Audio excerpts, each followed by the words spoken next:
ওম শান্তি। আজকের তারিখ হলো 1 মার্চ 2025। আজকের মুরলিতে বাবা বলেছেন, মিষ্টি বাচ্চারা, প্রীত আর বিপরীত এগুলি হলো প্রবৃত্তি মার্গের শব্দ। প্রীত আর বিপরীত এগুলি হলো প্রবৃত্তি মার্গের শব্দ। এখন তোমাদের প্রীতি এক বাবার সাথে হয়ে আছে। বাচ্চারা, তোমরা নিরন্তর বাবার স্মরণে থাকো। প্রশ্ন: স্মরণের যাত্রাকে দ্বিতীয় আর কি নাম দেওয়া যেতে পারে? উত্তর: স্মরণের যাত্রা হলো প্রীতির যাত্রা। যারা বিপরীত বুদ্ধির হয় তাদের থেকে নাম রূপে ফেঁসে যাওয়ার দুর্গন্ধ আসতে থাকে। তাদের বুদ্ধি তম প্রধান হয়ে যায়।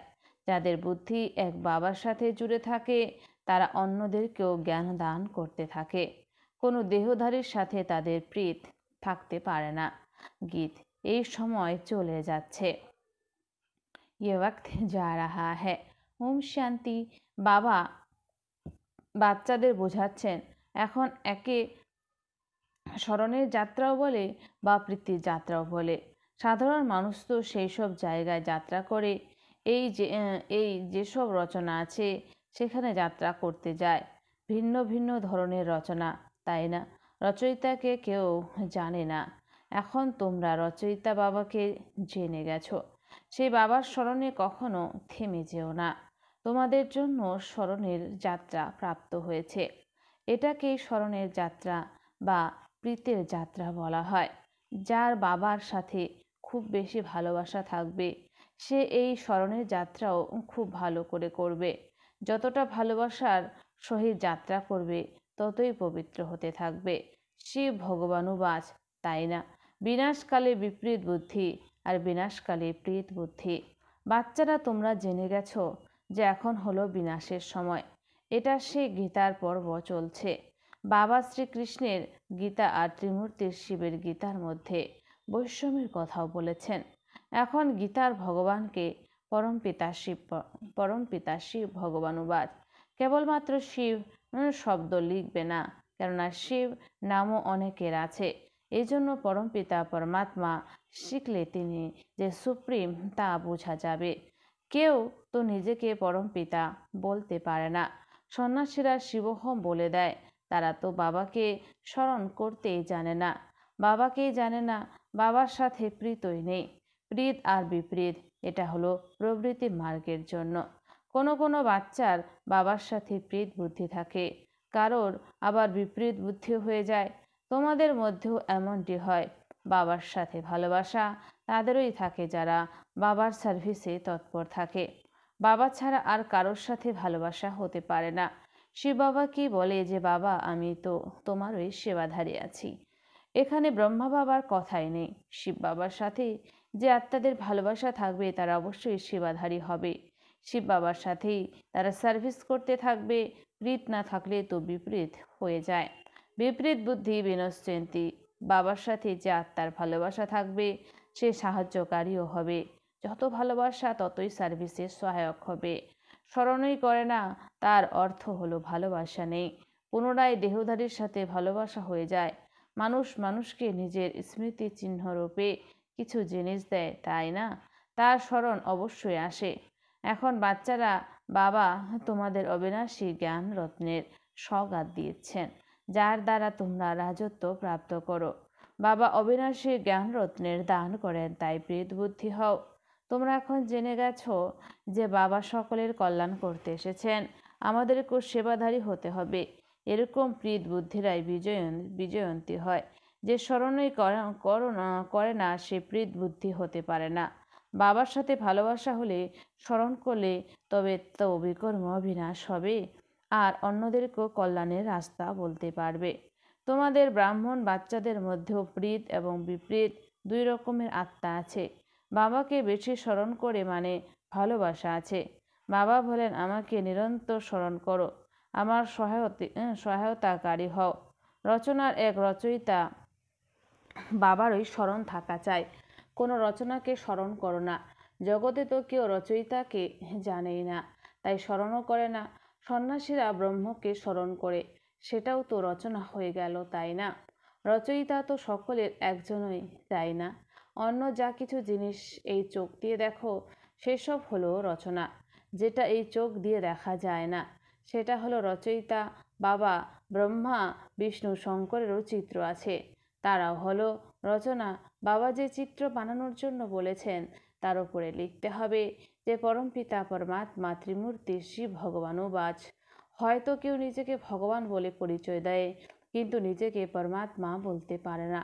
তোমাদের বুদ্ধি যোগ আছে শিব বাবার সাথে নাকি শরীরের সাথে?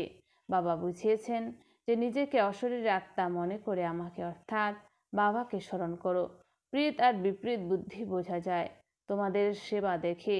বাবার সাথে ভালোবাসা থাকলে সেবাও খুব ভালো হয়, তখন বিজয়ন্তী বলা হবে। ভালোবাসা না থাকলে সেবাও হবে না, তারপর পদও কমে যাবে। কম পদকে বলা যাবে উঁচু পদের থেকে বিনশান্তি। এমনিতে বিনাশ তো সকলেরও হয়, কিন্তু এটা হলো মুখ্য প্রীত আর বিপরীত বুদ্ধিযুক্ত আত্মাদের কথা। রচয়িতা বাবা তো একজনই আছেন, তারকেই শিব পরমাত্মায় নম বলা হয়। শিব জয়ন্তীও পালন করা হয়, শঙ্কর জয়ন্তী কখনো শোনা যায় না। প্রজাপিতা ব্রহ্মারও নাম আছে, বিষ্ণুরও জয়ন্তী মানানো হয় না। কৃষ্ণের জয়ন্তীও মানানো হয়, এটাও কারোর জানা নেই। কৃষ্ণ আর বিষ্ণুর মধ্যে কি পার্থক্য আছে? বিনাশকালে বিপরীত বুদ্ধি হয় সাধারণ মানুষের। তো তোমাদের মধ্যেও প্রীত আর বিপরীত বুদ্ধি আছে, তাই না? বাবা বলেন তোমাদের এই আধ্যাত্মিক ধান্দা তো খুব ভালো। অমৃতবেলা আর সন্ধ্যাবেলা এই সেবায় লেগে যাও। সন্ধ্যা 6টা থেকে 7টা এই সময়টা হলো খুব ভালো সময়। সৎসঙ্গ আদি সকালে আর সন্ধ্যাবেলায় করে। রাত্রিবেলায় বায়ুমণ্ডল খারাপ হয়ে যায়। রাত্রিতে আত্মা স্বয়ং শান্তিতে চলে যায়, যাকে নিদ্রা বলে। পুনরায় সকালে জাগ্রত হয়। তারা বলে, হে আমার মন, প্রভাতে রামকে স্মরণ করো। এখন বাবা বাচ্চাদেরকে বোঝাচ্ছেন যে আমাকে অর্থাৎ একমাত্র বাবাকে স্মরণ করো। শিব বাবা যখন শরীরে প্রবেশ করেন তখনই তো বলেন যে আমাকে স্মরণ করো, তো বিকর্ম বিনাশ হয়ে যাবে। বাচ্চারা তোমরাই জানো যে তোমরা কতক্ষণ বাবাকে স্মরণ করো আর আধ্যাত্মিক সেবা করো। সবাইকে এই পরিচয় দিতে হবে যে নিজেকে আত্মা মনে করে বাবাকে স্মরণ করো, তো তোমরা তমপ্রধান থেকে শতপ্রধান হয়ে যাবে, অপগুণ বেরিয়ে যাবে। প্রীত বুদ্ধিদের মধ্যেও পার্সেন্টেজ আছে। বাবার সাথে ভালোবাসা নেই, তাহলে নিশ্চয়ই নিজের দেহের সাথে ভালোবাসা আছে বা আত্মীয় পরিজনদের সাথে ভালোবাসা আছে। বাবার সাথে ভালোবাসা থাকলে তো সেবায় লেগে যাবে। বাবার সাথে ভালোবাসা না থাকলে সেবাও করবে না। কাউকে তো কেবল অল্প বাবা আর বাদশাহের রহস্য বোঝানো তো খুবই সহজ। হে ভগবান, হে পরমাত্মা বলে স্মরণ করে কিন্তু তাকে জানেই না। বাবা বুঝিয়েছেন যে প্রত্যেক চিত্রের উপর পরমপিতা শিব ভগবানুবাচ অবশ্যই লিখতে হবে, তাহলে কেউ কিছু বলতে পারবে না। এখন তো বাচ্চারা তোমার চারা গাছ রোপণ করছো, সবাইকে রাস্তা বলে দাও, তো সবাই এসে বাবার থেকে আশীর্বাদ নেবে। বাবাকে জানেই না, এজন্য প্রীত বুদ্ধি নেই। পাপ বুদ্ধি হতে হতে একদম তমপ্রধান হয়ে গেছে। বাবার সাথে প্রীত তারই থাকবে যে বাবাকে খুব স্মরণ করবে, তাদের গোল্ডেন এজ বুদ্ধি হবে। অন্যদিকে বুদ্ধি চলে গেলে তো তমপ্রধান হয়েই থাকবে। যদিও বাবার সামনে বসে থাকে তবু প্রীত বুদ্ধি বলা যাবে না, কেননা স্মরণই তো করে না। প্রীত বুদ্ধির লক্ষণ হলো স্মরণ। তারা ধারণা করবে, অন্যদের উপর দয়া করবে যে বাবাকে স্মরণ করো তো পবিত্র হয়ে যাবে। এটা কাউকে বোঝানো তো খুব সহজ। বাবা স্বর্গের বাদশাহীর উত্তরাধিকার বাচ্চাদেরকেই প্রদান করেন। শিব বাবা অবশ্যই এসেছিলেন, তাই তো শিব জয়ন্তী পালন করে, তাই না? কৃষ্ণ নাম আদি সব এখানেই হয়েছে, তাই তো এখানে সব পালন করে, তাই না? শিব বাবাকেও স্মরণ করা হয়, কেননা তিনি এসে বাচ্চাদেরকে বিশ্বের বাদশাহী দিয়েছেন। নতুন যারা এসেছে তারা এসব কথা বুঝতে পারবে না। ভগবান কিভাবে এসে অবিনাশী উত্তরাধিকার দেন, একদমই পাথর বুদ্ধি হয়ে গেছে। স্মরণ করারও বুদ্ধি নেই। বাবা নিজে বলেন যে তোমরা অর্ধেক কল্প আমার আশিক ছিলে, আমি এখন তোমাদের কাছে এসেছি। ভক্তিমার্গে তোমরা অনেক ধাক্কা খেয়েছ, কিন্তু ভগবানকে তো কেউ প্রাপ্ত করতে পারোনি। এখন বাচ্চারা তোমরা বুঝে গেছো যে বাবা ভারতে এসেছিলেন আর জীবন মুক্তির রাস্তা বলেছিলেন। কৃষ্ণ তো এই রাস্তার কথা বলেনি, ভগবানের সাথে ভালোবাসা কিভাবে জুড়বে সেটা ভারতবাসীদেরকেই বাবা এসে শেখান। বাবা আসেন ওই ভারতের মধ্যে, তাই তো শিব জয়ন্তীও ভারতের মধ্যেই মানানো হয়। বাচ্চারা, তোমরা জানো যে ভগবান আছেন ওই সর্বোচ্চ, তার নাম হলো শিব। এই জন্য তোমরা লেখো যে শিব জয়ন্তী হলো হীরের সমান, বাকি সকলের জয়ন্তী হলো কড়ির সমান। এরকম লেখার কারণে সব উল্টো হয়ে যায়। এই জন্য প্রত্যেক চিত্রতে যদি শিব ভগবানুবাচ লেখা থাকে তাহলে তোমরা নিরাপদে থাকবে। কোনো কোনো বাচ্চা সম্পূর্ণভাবে না বোঝার কারণে অবুঝ থেকে যায়। প্রথমে তো বুদ্ধিতেই মায়ার গ্রহের দশা বসে, বাবার সাথে বুদ্ধির যোগ ভেঙে যায়, যার জন্য একদম উপর থেকে নিচে পড়ে যায়। দেহধারীর প্রতি বুদ্ধির যোগ আটকে গেলে তো বাবার থেকে বিপরীত হয়ে যায়, তাই না? তোমাদেরকে এক বিচিত্র বিদেহী বাবার সাথেই প্রীত রাখতে হবে। দেহধারীর সাথে প্রীত রাখা ক্ষতিকারক হয়ে যায়। বুদ্ধি উপর থেকে ভেঙে গেলে তো একদম নিচে এসে পড়ে। যদিও এটা অনাদি পূর্ব নির্ধারিত ড্রামা চলছে, তবুও বোঝাতে তো হবেই, তাই না? বিপরীত বুদ্ধি থেকে তো নাম রূপে ফেসে যাওয়ার দুর্গন্ধ আসতে থাকে, আর তা না হলে সেবাতে তৎপর হতে যেতে হবে। বাবা কালকেও খুব ভালো করে বুঝিয়েছেন যে মুখ্য কথাই হলো কি তার ভগবানকে। এই প্রশ্নের উত্তরেই তোমাদের বিজয়ী হতে হবে। তোমরা জিজ্ঞাসা করো যে গীতার ভগবান শিব নাকি শ্রীকৃষ্ণ। সুখদাতা তো হলেন শিব, তাই তাকে ভোট দিতে হবে, তারই মহিমা আছে। এখন ভোট দাও এই প্রসঙ্গে যে গীতার ভগবানকে। যারা শিবকে ভোট দেবে তাদের প্রীত বুদ্ধি হবে।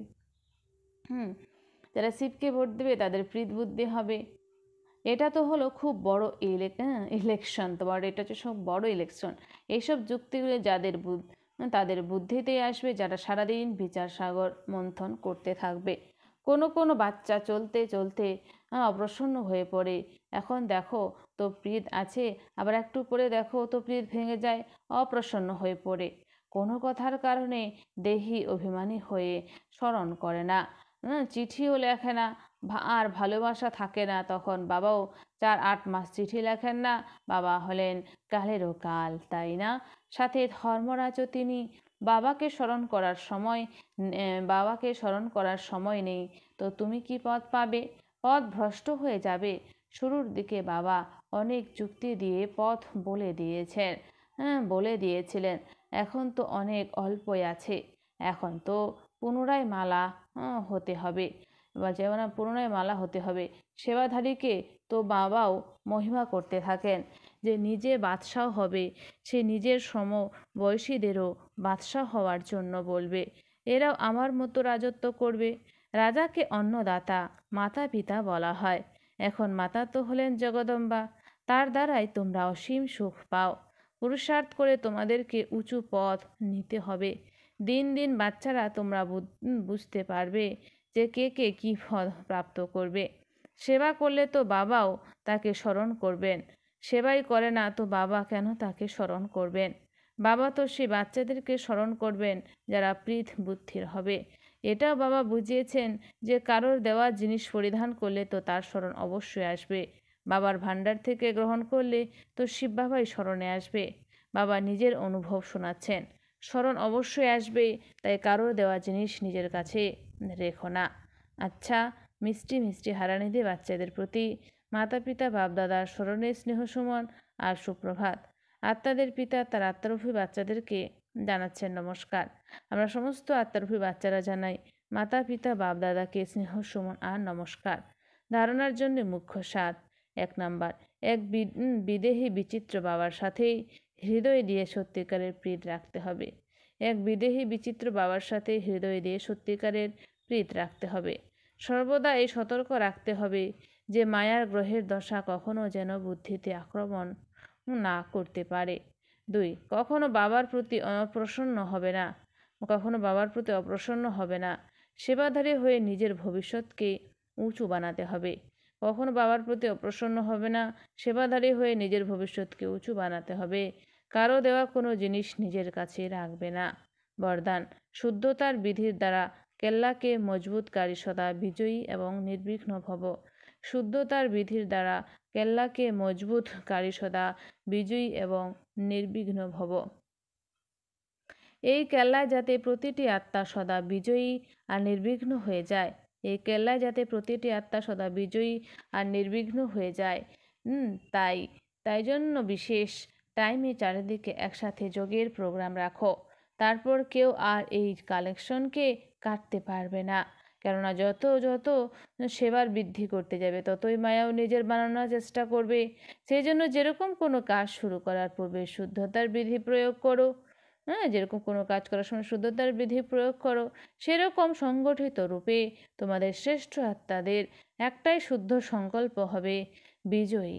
এটাই হলো শুদ্ধতার বিধি, যার দ্বারা কেল্লা মজবুত হয়ে যাবে। স্লোগান: যুক্তিযুক্ত বা যথার্থ সেবার প্রত্যক্ষ ফল হলো খুশি। যুক্তিযুক্ত বা যথার্থ সেবার প্রত্যক্ষ ফল হলো খুশি। অব্যক্ত ইশারা: সত্যতা আর সভ্যতারূপী কালচারকে ধারণ করো। সত্যতা আর সভ্যতারূপী কালচারকে ধারণ করো। ব্রাহ্মণ জীবনের ফার্স্ট নম্বরের কালচার হলো সত্যতা আর সভ্যতা। ব্রাহ্মণ জীবনের ফার্স্ট নম্বরের কালচার হলো সত্যতা আর সভ্যতা। তো প্রত্যেকের চেহারা আর চলনে এই ব্রাহ্মণ কালচার প্রত্যক্ষ হবে। প্রত্যেক ব্রাহ্মণ হাসিমুখী প্রত্যেকের সম্পর্কে আসবে। কেউ যেরকমই হোক, তোমরা নিজেদের এই কালচার কখনো ত্যাগ করবে না। তাহলে সহজেই তোমরা পরমাত্ম প্রত্যক্ষতার নিমিত্ত হয়ে যাবে। আচ্ছা, ওম শান্তি। ধন্যবাদ বাবা আজকের এই সুন্দর মিষ্টি মুরলির জন্য।